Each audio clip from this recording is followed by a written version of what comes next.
하나님의 말씀은 에베소서 1장 8절입니다. 에베소서 1장 8절 한 구절만 보도록 하겠습니다.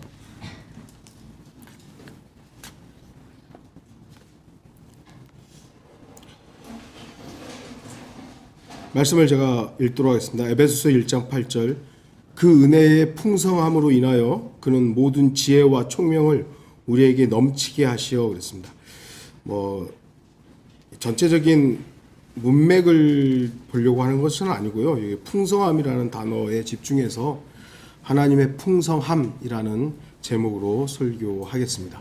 이 풍성함이 오늘의 주제가 될 것입니다. 성경을 믿는 그리스도인이라면 하나님의 전능하심과 전지하심과 위대하심을 믿습니다. 여러분 다 믿으시죠? 그리고 사랑과 자비와 은혜가 풍성하신 하나님이심을 인정하고 신뢰합니다. 그러니까 모든 것이 풍성하신 분이시죠. 그리스도인이 하나님을 높이고 칭송하고 찬양드리며 영광 돌리는 것은 너무나 당연합니다. 우리의 창조주이시고 생명이시고 모든 것 되시기 때문입니다. 그러나 주의해야 될 것은 하나님께서 원하지 않는 방법으로 하나님을 높이려 하는 것은 오히려 불경스러운 일이고 불순종이며 더 나아가 죄입니다. 잠언 15장 8절. 악인의 희생제는 주께 가증한 것이나 정직한 자의 기도는 그의 기쁨이니라. 모든 제사를 하나님께 다 받으시는 게 아닙니다. 분명히 대상이 하나님임에도 불구하고 하나님은 그 제사를 받지 않는 경우도 있었습니다. 카인의 제사가 그랬고요. 사울 왕의 제사가 그랬습니다. 나답과 아비후는 이상한 하나님을 섬긴 게 아니라 대상은 맞았지만 이상한 불로 하나님께 제사를 드리다가 하나님께서 거절하시고 죽음에까지 이르렀던 것이죠. 또한 예수 그리스도 당시 종교 지도자들 그들도 역시 구약의 여호와 하나님께 제사를 드렸습니다. 하지만 그들의 제사는 하나님의 거절의 대상이었습니다. 그들은 주 하나님을 인정하고 그분께만 제사를 드리기 위해 다가섰지만 그들의 제사는 풍성하신 하나님의 풍요로움을 전혀 공급받을 수 없었던 것입니다. 왜냐하면 그들은 하나님의 방법이 아닌 자신들의 방법으로 다가섰기 때문입니다. 구원이 필요하다는 것은 자신이 죄인이라는 걸 어느 정도 인지하는 사람이라면 나 이대로 살면 큰일 나겠구나. 양심이 그걸 증거하거든요. 그래서 어떻게든 이걸 좀 모면해 봐야 되겠는데 하는 그런 생각들을 어느 정도 갖게 됩니다. 그 양심의 기능으로 하나님께서 주신 거기 때문에.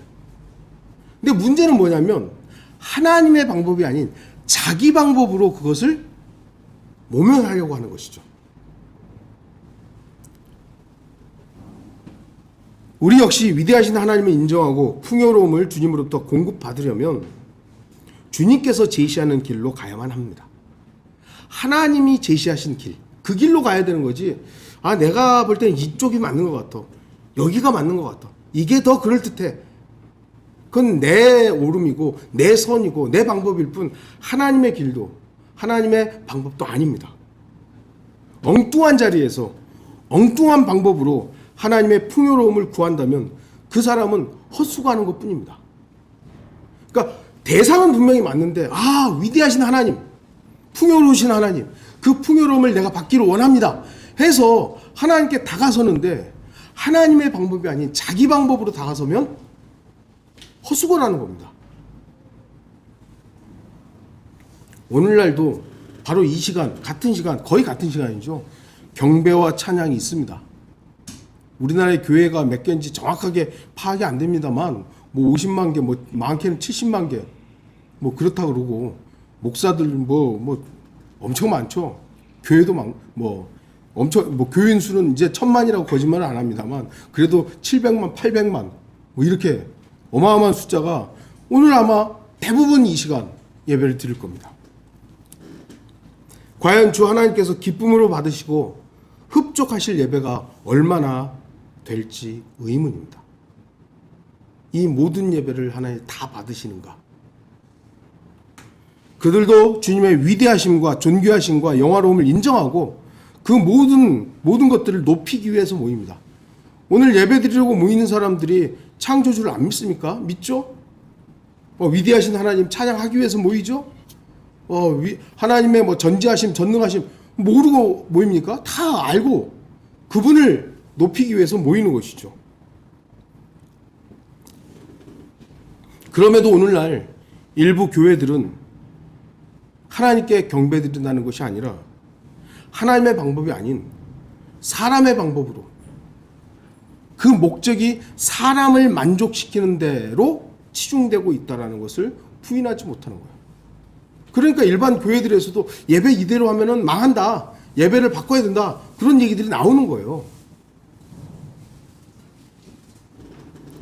영화 예배라고 들어보셨어요? 영화를 봐요. 그리고 목사가 나와서 이 영화에서 이제 쉽게 얘기해서 교훈이 되는 메시지를 뽑아서 설교를 해주는 거예요. 그게 영화 예배예요. 영화를 한 편 딱 보고, 얼마나 좋아요. 영화 딱 보고 거기서 이제 목사가 이런 부분들은 하나님께서 우리에게 이렇게 다 그럴듯하게 설명해 주면 와, 감동되죠. 저도 그런 예배 좀 드렸으면 좋겠어요. 콘서트 예배가 있죠. 유명한 가수 나와가지고 하고 나서 간증을 하는 거예요. 자, 그러면 그 젊은이들이 얼마나 좋아요. 유명한 가수 나와가지고 막 하고 하는데,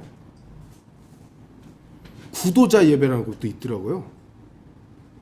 이거는 제가 이름만 들어봤지 정확하게 뭔지는 모르겠어요. 연극 예배도 있고요, 뮤지컬 예배도 있고요, 심지어는 마술 예배도 있습니다. 이게 다 있는 거예요. 제가 꾸며낸 게 아니에요. 이런 것 등등등. 심지어는 트로트 예배도 있습니다. 목사가 트로트 막 부르고 하더라고요. 할머니들 얼마나 좋아요. 막 같이 덩실덩실. 경건과는 거리가 먼 문화 행사로 다 변질되어 버리고 있어요. 물론 모든 교회가 그런 건 아니에요. 그러나 지금 이런 것들이 사람들에게 뭔가를 흥미를 끌어서 사람들을 예배당에 앉히게 하기 위한 하나의 도구로서 사용되고 있다는 것이 문제죠. 경배, 예배는 하나님께 드려져야 되는 것이지 우리를 위해서 있는 것이 아닙니다.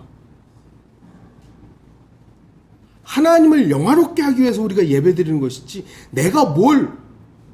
우리는 받았기 때문에 드리는 거 아니겠어요? 뭘 받기 위해서 이제 나온 건 아닙니다. 우리가 드렸더니 하나님께서 어떻게 보면 찌꺼기라도 주시면 그거라도 감사한 거지, 안 주셔도 우리는 뭐라 그럴 거예요, 여러분들. 저와 여러분들이. 그냥 우리는 드리기 위해서 오는 거예요. 근데 이게 변질이 되니까 예배에 뭐 하러 가는 거예요? 복 받으러 가는 거예요. 복 받으러.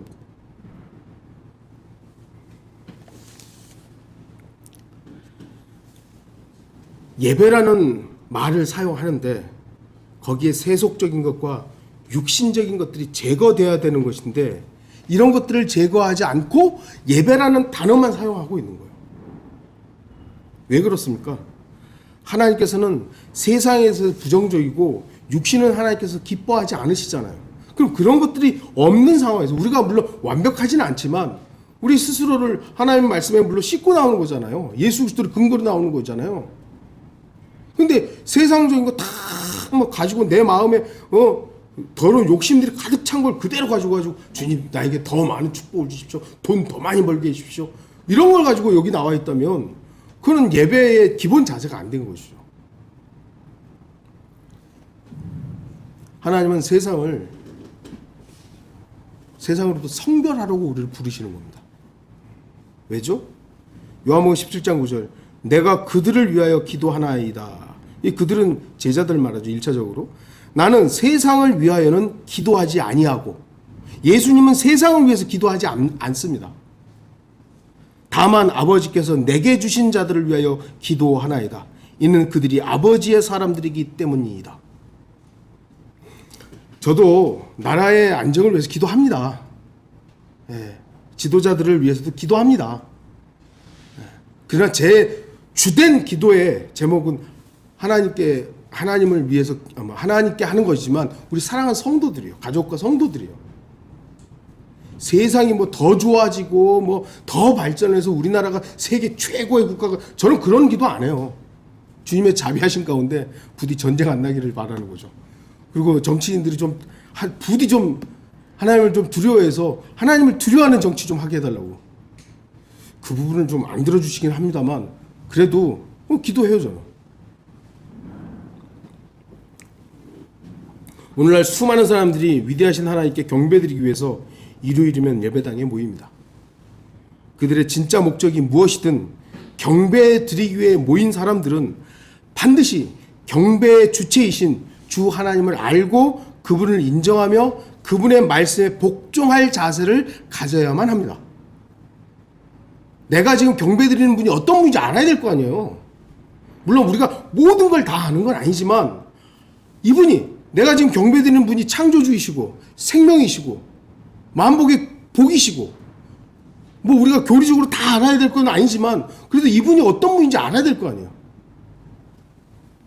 그리고 그분을 인정해야 될 거 아니에요. 그리고 그분이 말씀하시는 그 말씀에 내가 복종하겠습니다라는 자세를 가지고 나와야 되는 거죠. 이거 없이 그래야 하나님의 풍성함을 공급받게 되는 겁니다.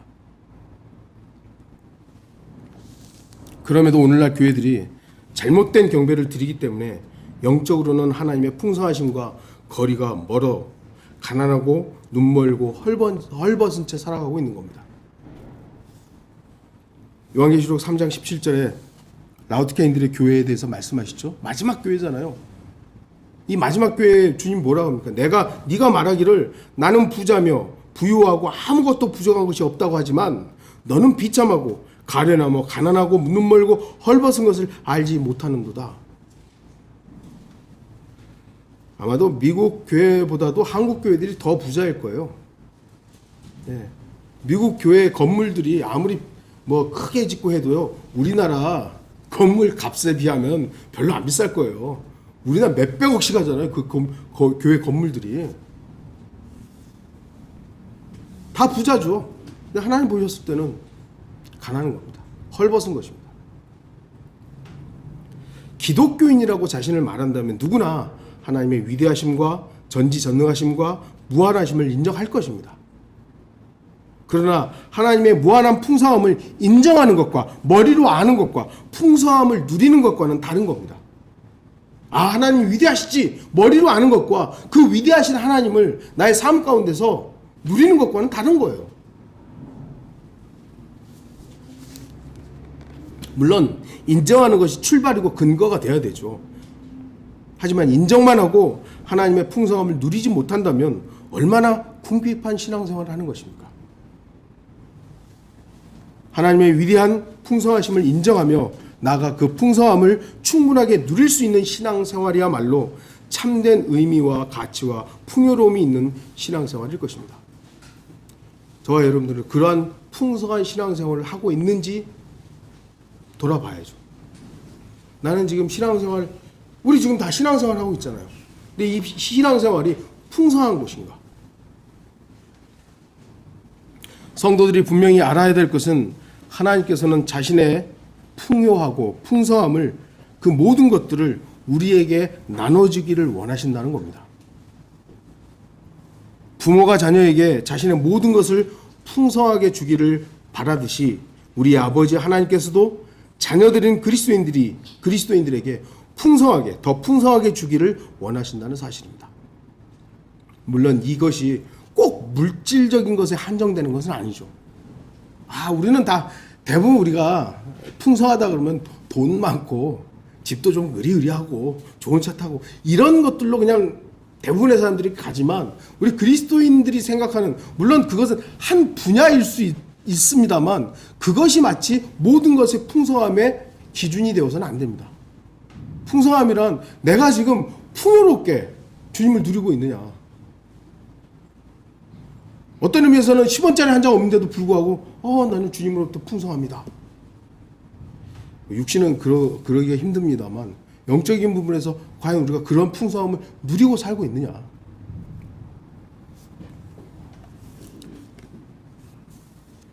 하나님의 풍성함을 받으려면 믿음을 가져야 되죠. 믿어야 됩니다. 하나님의 풍성함을 더 받는 방법은 주님의 약속의 말씀을 믿는 믿음입니다. 말씀을 믿는 믿음이야말로 가장 확실하고 가장 정확한 방법입니다. 믿음이 없이는 하나님을 기쁘시게 할 수가 없습니다. 아브라함을 기억해 보십시오. 아브라함 당대 의인이었죠. 근데 그가 그렇게 하나님의 모든 복을 받은 것은 우연이 아니죠. 하나님의 말씀을 믿지 않았다면, 아브라함 믿지 않았다면 아브라함의 복은 없는 겁니다. 하나님의 그 약속, 네 아비 땅에서 떠나라 그러니까 아무것도 없는 상황에서 그 약속의 말씀을 믿고 떠난 거예요. 어디로 가야 할지도 몰랐던 거잖아요. 아브라함이 하나님의 말씀을 믿지 않았다면 아브라함의 복은 없습니다. 아브라함은 온전히 하나님의 말씀을 믿고 신뢰함으로 하나님의 풍성함을 충분히 누릴 수 있는 사람이 되었던 것입니다. 믿었더니 그런 것이죠. 그의 믿음이 의로 여겨졌고 그의 믿음을 근거로 한 실행이 그 믿음을 확증해 주었습니다. 그가 하나님의 말씀을 전폭적으로 믿었기 때문에 그는 하나님께서 그에게 약속하신 모든 복을 풍성하게 받을 수 있었던 것입니다. 아브라함뿐만 아닙니다. 하나님의 약속의 말씀을 믿고 신뢰하는 사람이라면 그 누구든지 하나님의 풍성함을 누리고 더 누릴 수 있습니다. 지금 이 시대도 마찬가지입니다. 하나님의 말씀으로 인해서 누리는 풍성함, 여러분들 경험이 있으시잖아요. 하나님의 기록된 말씀이 섭리로 보존되었다는 사실을 믿는 그리스도인과 믿지 않는 사람은 너무나도 큰 차이가 있습니다. 나에게 이렇게 주어져 있는 이 말씀이 최초에 기록된 그 말씀과 동일한 권위를 갖도록 섭리로 보존된 그 말씀이라고 믿는 사람과 그런 성경은 없어. 아유, 성경은 이렇게 역사적으로 흘러오다 보니까 다 뭐 바뀌고 이렇게 바뀌고 저렇게 바뀌고 아유, 온전한 성경이 어딨어 라고 믿는 사람과 둘 다 기독교인이라고 할 거 아니에요. 그 다른 두 사람이 누리는 풍성함은 같을 수 없습니다.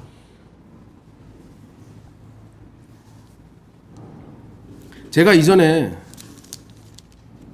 그 옛날이죠. 벌써 꽤 됐는데 하나님의 바른 말씀을 몰랐을 때는 절대적인 판단 기준이 없었습니다. 존경하는 교수가 뭐라고 하면 그게 맞는 거였어요. 제가 감명 깊게 읽었던 책을 저에게 영향을 끼쳤던 것이죠. 그리고 그 모든 걸 통합해서 내가 이게 맞아. 그러면 그게 기준이었던 거예요. 사람이 저의 기준이 되었을 때는 저에게는 풍성함이란 있을 수 없었습니다. 이 말이 맞는 것 같기도 하고 언제나 이 사람 말이 맞는 것 같아요. 언제나 또 이 목사 말이 맞는 것 같고 기준이 없는 거예요. 이 말이 맞았다 저 말이 맞았다. 어쩔 땐 우리 아버지 말이 맞았다. 어쩔 땐 이 교수 말이 맞았다. 그러니까 이제 제가 기준을 세워야 되는 거죠. 그래도 우리 아버지 말이 맞는 것 같아. 제가 우리 아버지를 그래도 고마워하는 것이 저에게 반카톨릭적인 신앙을 심어주신 거예요. 저희 아버지는 그래도 강단에서나 신학교에서 강의할 때도 카톨릭은 철저하게 이단이라고 가르쳤거든요. 그래서 저에게 그것이 참 되게 잘 갖춰졌던 것이죠. 그래서 바른 성경을 딱 찾을 수 있었던 거예요. 근데 오늘날 교회들 목사들 중 가운데요, 반카톨릭 가르치는 목사들 이제는 옛날만큼 없습니다. 이제 많이 없어요. 많이 없어요.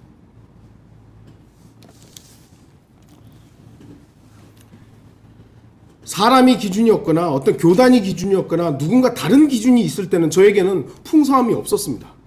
그러나 이제는 기록된 말씀에 모든 것이 있기 때문에 말씀이 저의 모든 것이 되었고 그 말씀을 통해 하나님의 풍성함을 직접 공급받을 수 있습니다. 이 말씀이 저에게 모든 것을 주는 거예요. 사람도 교단도 존경하는 목사도 아닌 오직 하나님의 말씀을 통해 저는 풍성함을 공급받습니다. 제가 말씀을 통해 하나님의 풍성함을 공급받을 수 있는 이유는 바로 이 기록된 말씀을 기록된 그대로 믿기 때문이에요. 제일 중요한 게 뭡니까? 반드시 속히 오리라. 저는 이 말씀을 철석같이 믿어요. 그 누가 그걸 저한테 뭐라고 해도요, 저는 그 말씀을 떠날 이유가 없어요. 그래서 저는 주님의 오심에 대한 풍성함이 있기 때문에 이 땅에서 어떻게 해도 저는 거기에 지금 현재까지는 흔들릴 이유가 없어요. 여러분은 어떻습니까? 저와 여러분들도 한때는 사람에 휘둘렸던 적이 있었죠. 그럴 때 풍성하다고 착각하는 경우는 있었어요. 야, 그래, 이것이 참된 것이었지 했을 때 우리는 그냥 팍싹 쓰러졌었죠. 그리고 거기서 다시 일어날 수 있었던 이유가 뭡니까? 말씀이에요. 하나님의 말씀이에요. 물론 우리 주변에 신실한 형제 자매들이 있었기 때문에 함께 설 수 있었습니다만, 우리를 이렇게 세운 건 예수 그리스도의 말씀, 하나님의 말씀이지 어떤 목사가 아니었잖아요. 어떤 교회도 아니었죠. 하나님의 말씀이었던 것입니다. 말씀만이, 우리가 하나님의 말씀을 믿는 만큼 저와 여러분에게 풍성함이 있는 겁니다. 여러분들이 하나님의 말씀을 믿지 않으면 풍성함은 없어요. 그리스도인이 성경을 믿지 않는다면 우리가 그 사람을 그리스도인이라고 불러야 됩니까? 성경을 안 믿는데? 성경을 그리스도인의 손에서 뺏어버린다면 어떤 의미에서는 그리스도인에게는 아무것도 남는 게 없는 겁니다. 물론 성경 없이도 신앙생활을 했던 시기가 있었죠. 꽤 오랜 동안 바른 성경 없고 성경도 없이 신앙생활을 했던 시기가 있었습니다. 그런데 지금은 그런 시대가 아니잖아요. 성경이 없는데, 아니 성경이 있는데 내가 안 읽는다면 없는 것과 뭐가 다른 겁니까? 읽어야죠. 그래서 마귀는, 그의 종들은 그리스도인의 손에서 성경을 제거하기 위해서 모든 수단과 방법을 동원하는 겁니다. 성경이 에이 그 정도 틀린 거 가지고 뭐 그렇게 난리야. 아, 성경에는 역사적으로 과학적으로 모순이 되게 많어. 제 페이스북 친구라고 하는 사람 중에 뭐 있는데 그 사람은 기독교인이에요. 그리고 가끔가다 진짜 되게 정확한 말들을 기독교계가 어떻게 잘못됐다고 다 제시를 해요. 근데 그 사람이 글 중에 뭐가 웃기냐면 성경의 모순이래요. 그래서 성경이 하나님의 말씀으로서 절대 권위가 있다고 믿는 거는 종교인이래요. 그럼 그 사람은 도대체 뭘 믿는 건지 모르겠어요.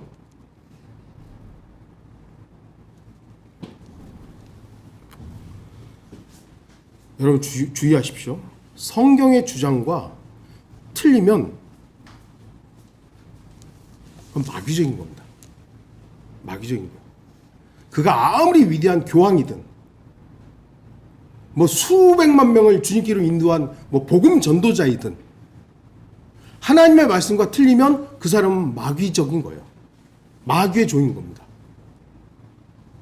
아무리 존경했던 사람이라 할지라도 그런 겁니다. 그 순간 그는 마귀의 종인 거예요. 마귀는 그 옛날 성경을 빼앗았고 불태웠지만 지금은 서점에 가면 성경이 쌓여 있습니다. 아무거나 봐. 그러니까 이제는 성경도 디자인 보고 고르고 뭐 좀 이제는 사람들이 성경을 자기가 좋아하는 걸로, 물론 교회에서 쓰는 거는 뭐 개혁 성경이든 개혁 개정이든 뭐 하지만 자기가 만약에 한다면 이제는 막 선택해서 구입할 수 있을 정도로 성경이 넘쳐납니다. 그렇게 함으로써 진짜 성경의 가치를 잃어버리게 만드는 거예요. 믿지 않게 하는 겁니다. 교묘한 전략입니다. 그래서 속으면 안 돼요. 그래서 저와 여러분에게 들려져 있는 한글 킹제임 성경에 대한 어떤 믿음과 절대적인 이 기준, 우리가 이걸 놓으면 안 되는 겁니다. 하나님의 말씀을 믿지 않는 사람들만이 섭리로 보존된 성경을 거절합니다. 하나님의 말씀을 믿는 사람에게는 하나님의 풍성함이 더해집니다. 왜냐하면 성경은 하나님의 보고를 여는 열쇠와도 같기 때문입니다. 하늘의 보고를 열기 위해서는 성경을 믿는 믿음이 반드시 있어야 합니다. 믿음이 없이는 하나님을 기쁘시게 할 수 없다고 성경은 말씀합니다. 하나님을 믿을 때 하나님의 풍성함은 우리에게 더해집니다. 하나님의 풍성함을 받으려면 우리의 믿음의 분량을 늘려야 합니다. 분명히 사람마다 믿음의 분량이 다릅니다. 이것은 분명한 사실입니다. 그런데 왜 믿음의 분량이 다른지 제가 이해하기는 무척 어려워요. 그리고 요 사람은 요만큼, 요 사람은 이만큼, 요 사람은 제가 측정할 수도 없어요. 그리고 여러분 스스로도 내 믿음이 얼만큼 되는지 사실 잘 몰라요.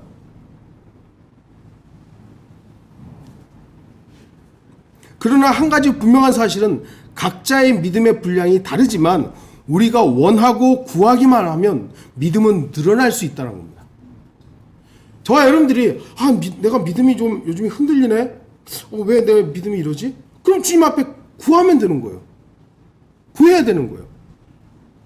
믿음을 늘려달라고 했던 제자들의 요구가 있었죠. 누가복음 17장 5절 사도들이 주께 말씀드리기를 우리의 믿음을 늘려주소서. 주님께서 그들의 믿음 없음에 대해 꾸짖습니다. 책망합니다. 왜 믿음이 없냐고. 그랬더니 믿음을 늘려달라고 얘기했죠. 그랬더니 주님이 무슨 소리야, 믿음을 왜 늘려줘, 이게 아니죠. 거기에 있어서 꾸짖거나 뭐라고 말씀하지 않았습니다. 책망하거나 꾸짖지 않았습니다. 늘어날 수 있다라는 거예요. 그러니까 인간의 이 혼은 딱딱하게 구워져서 크기가 변하지 않는 그릇과 같지 않습니다. 벽돌처럼 딱딱 찍어낸 게 아니에요. 인간의 혼은 물론 이 혼이라는 것이 이 사람의 몸에 비슷하게 이렇게 구성되어 있지만 그렇다고 해서 이게 크기가 딱 제한되어 있는 게 아니란 말이죠. 혼적인 부분들이. 영적인 것도 마찬가지고요.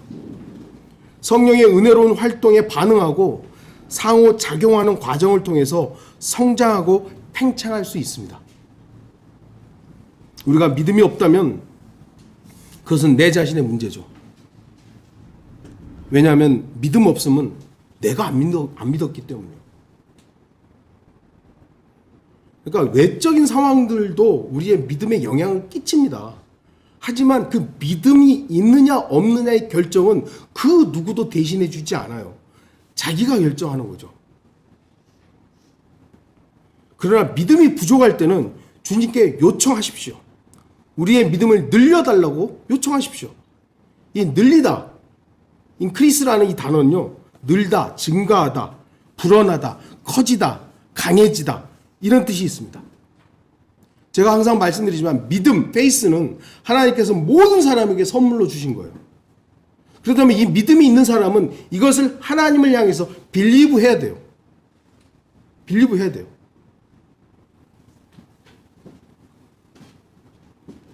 구원은 값없는 선물로 주어지죠.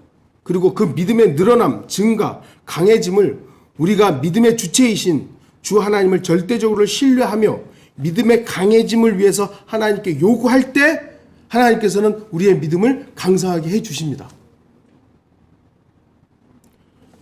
누군들 순교하고 싶겠어요? 누군들 화영장에서 불타서 죽고 싶겠어요?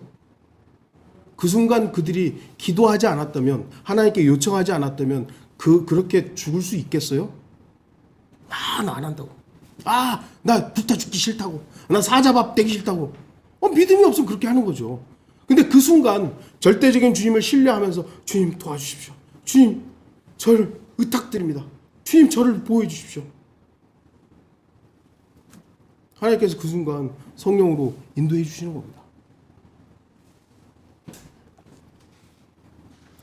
믿음은 늘어날 수 있습니다. 우리의 믿음의 분량이 늘어날 때 성도들은 하나님께 알리기 바라는 것들을, 하나님께서 우리에게 알려주기를 바라는 것들을 풍성하게 해주십니다. 예를 들어 그냥 말하는 건 믿음의 분량이 이 정도였어요. 하나님께서 알려주신 것들이 어느 일정량이 있는데 그 이상이 안 될 거 아니에요. 주님 믿음의 역량을 늘려주십시오. 늘려놨어. 그만큼 하나님께서 주시고자 하는 풍성함들이 더 늘어나는 겁니다. 제가 그냥 예를 들어서 이렇게 말씀드리는 거예요. 그래서 우리는 믿음의 역량을 키워달라고 주님 앞에 기도해야 되는 겁니다. 하나님의 풍성함을 받으려면 우리의 영적 관심의 범위를 넓혀야 됩니다. 영적 관심의 범위를 넓혀야 됩니다. 대부분의 사람들의 관심은 육신에 한정되어 있습니다. 세상 사람들의 관심은 거의 다 육신이죠. 또한 육신적인 사람들, 우리가 육신으로 살게 되면 육신에 대해서 관심을 갖게 돼 있어요. 그거 당연한 거죠. 그러나 주목하십시오. 그들의 관심이 육신적이고 세상 지향적이기 때문에 하나님의 풍성함을 받지 못하고 누리지 못하는 겁니다. 당연한 거죠. 내 관심이 하나님께 있지 않고 세상에 있는데, 하나님은 풍성하시고 위대하신 하나님인데 내가 그분께 관심이 없어요. 여기만 있는 거예요. 그럼 요것만 얻는 거죠. 우리가 관심 갖지 않은 어떤 것을 우리의 마음에 받아들인다는 것은 불가능한 겁니다. 관심이 없는데 어떻게 받아들여요? 성도의 관심이 육신적이면서도 하나님의 영적인 일들에 관심이 있는 것처럼 포장하게 되면 그 자체가 힘든 고역이고 위선적인 종교 생활이 되는 것입니다. 내 관심은 세상인데 교회 와가지고 예배드리고 경건한 척하면 얼마나 힘들어요. 그 자체가 고문이죠, 고문. 그냥 하나 예를 들은 거예요. 막 디스코텍이 요즘 클럽이라 그러나? 클럽 가서 막 놀고 싶은데 청년들이, 근데 여기 앉아가지고 있어봐요. 그러면 얼마나 힘든가. 내 마음은 저기서 지금 놀고 싶은데.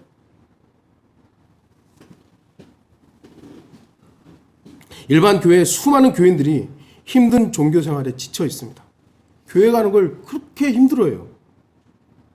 우스갯소리로 이제 새벽에 얘야 일어나라, 새벽 기도 가야지. 그랬더니 오늘 좀 안 가면 안 돼요. 나 너무 힘들어요. 그래 뭐 안 가도 되는데 네가 목사잖아. 뭐 이게 우스갯소리로 이제 뭐 전해 내려오는 거예요. 그러니까 그만큼 하기 싫은 일이 되어버린 거예요. 근데 왜 그 새벽 기도를 하는 거예요? 종교성이죠, 종교성.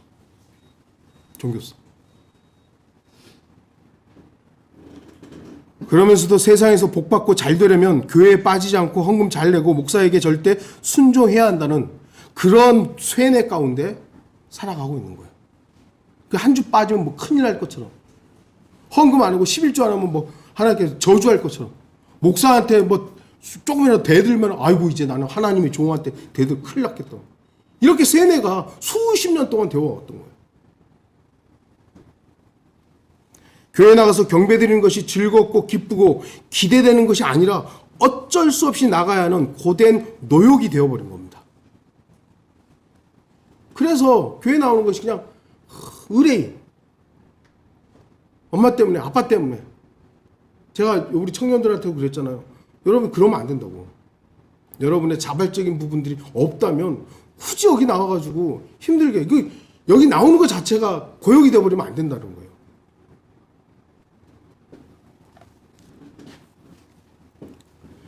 물론 모든 한국 교인들이 다 그런 건 아닙니다. 다 그렇다는 걸 얘기를 하는 건 아닙니다. 그러나 세속적인 관심에 빠진 사람은 언제든지 그 실체가 드러나게 돼 있어요. 누가 그리스도인들에게 영적 풍성함을 빼앗고 종교의 사슬에 매어 억지로 끌려가도록 했습니까?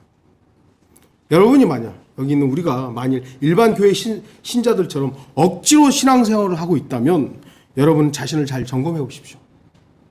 나는 누구에 의해서 지금 믿음 생활을 하고 있는 것인가?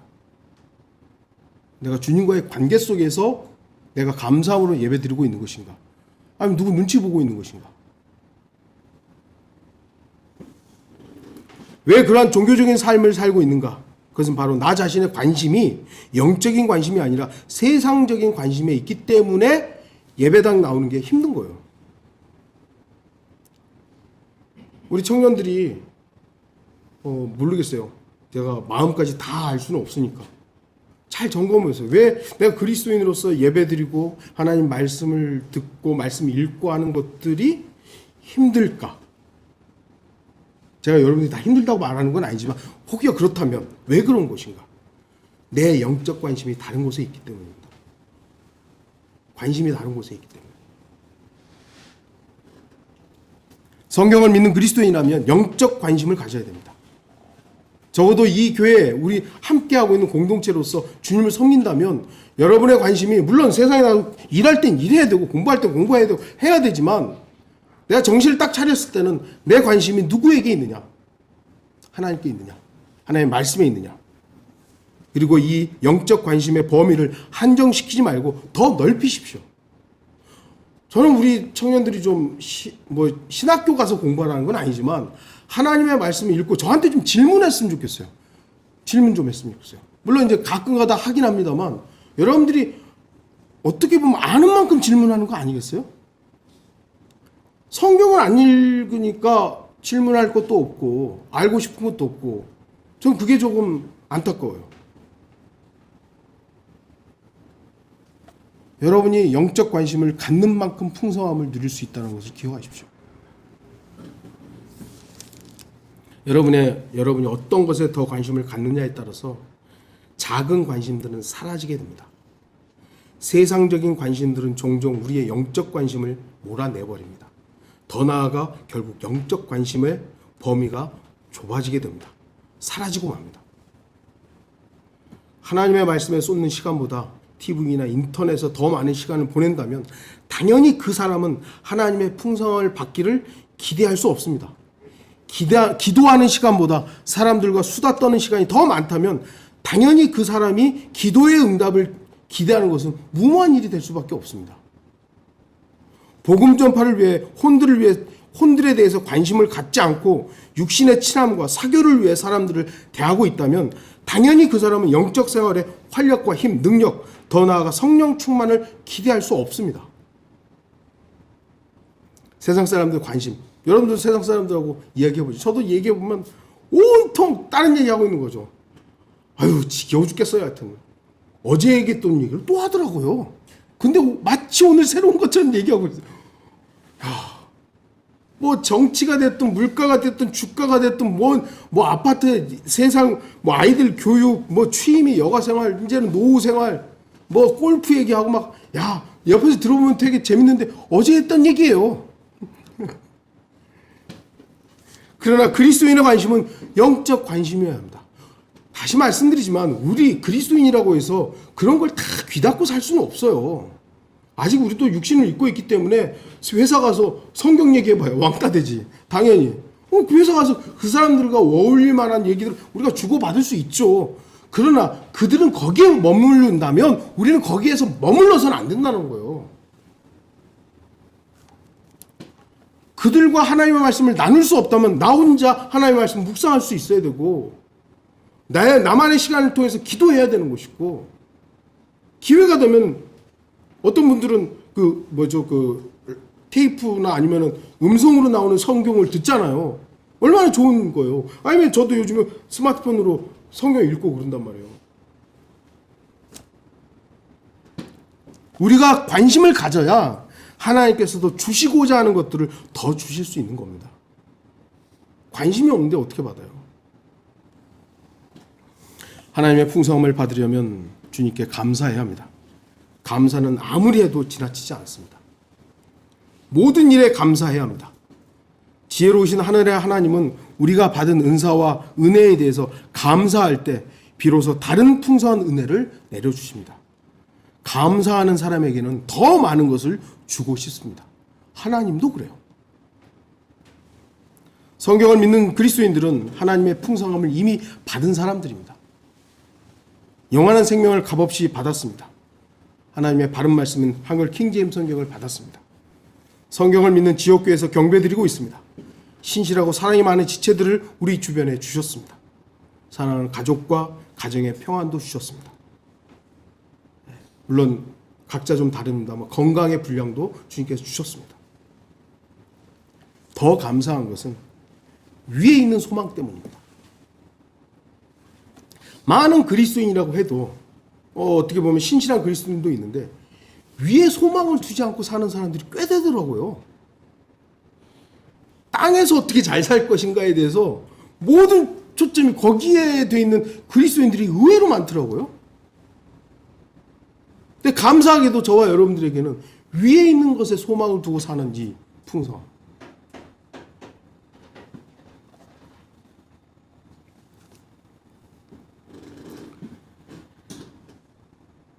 그리스도인들이 하나님의 풍성한 은혜와 자비에 대해서 감사하지 않는다는 것은 있을 수 없는 일입니다.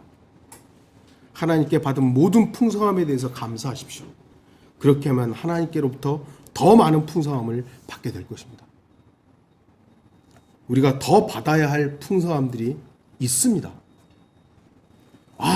나는 주님께 너무 많이 받았기 때문에 더 필요 없어. 물론 이것도 감사의 조건이긴 합니다만, 우리가 복음 전파를 했을 때에 누리는 영적 풍성함, 우리 경험이 있잖아요. 또한 진리의 지식을 통해서 하나님의 말씀을 공부했더니 얻게 되는 희열과 분별력들, 이것도 영적 풍성함입니다. 지역교회를 섬김으로 누리는 아름다운 간증이 있습니다. 사랑하는 지체들과 진지한 교제를 통해 얻는 평안과 안식의 풍성함도 있습니다. 이제 나 다 됐어요. 이제 더 받을 것도 없어요. 아니요, 더 받을 게 있습니다. 주 하나님은 충분히 우리에게 더 주실 수 있고 그러한 능력이 충만하신 분이십니다. 우리 자신이 주님께로부터 받은 것에 대해서 감사하고 더 구한다면 풍요로우신 하나님께서 왜 주시지 않겠습니까? 구하지 않기 때문이죠. 주님, 저 필요 없어요. 뭐가 필요 없어요, 우리? 우리는 더 필요한 사람이에요. 감사하십시오. 그리고 지금 받은 것에 감사하지 않는다면 앞으로 더 주신다고 해서 그 사람이 감사하겠습니까? 지금 주님으로부터 받은 것에 대해서 감사할 때 주님께서는 더 많은 풍성함을 허락하십니다. 결론을 맺겠습니다. 모든 만물의 창조주이신 주 하나님은 하늘의 보고의 보물창고의 주인이십니다. 주님의 풍요롭고 풍성함을 어디에다 견줄 수 있겠습니까? 우리 아버지는 우리 자녀들이 풍성하기를 바라십니다. 우리가 믿음으로 하나님의 말씀을 신뢰한다면 하나님의 풍성하심은 우리는 충분히 받을 수 있습니다. 우리의 믿음의 분량이 늘어난 만큼 하나님의 풍성하심을 더 받을 수 있습니다. 우리의 관심이 영적인 일들에 집중된 만큼 하나님의 풍성하심을 더 받을 수 있습니다. 우리가 하나님께 감사할 때 하나님의 풍성하심을 더 받을 수 있다는 사실을 기억하십시오. 하나님께서는 우리가 풍성한 신앙생활을 하기를 바라십니다. 어느 부모가 자녀가 가난하고 헐벗은 생활을 하기를 바라겠습니까? 하나님께서는 우리 그리스도인들이 풍성한 영적 신앙생활을 하기를 바라십니다. 더 풍성한 신앙생활을 하는 저와 여러분들이 되기를 바랍니다. 다 같이 기도하시겠습니다.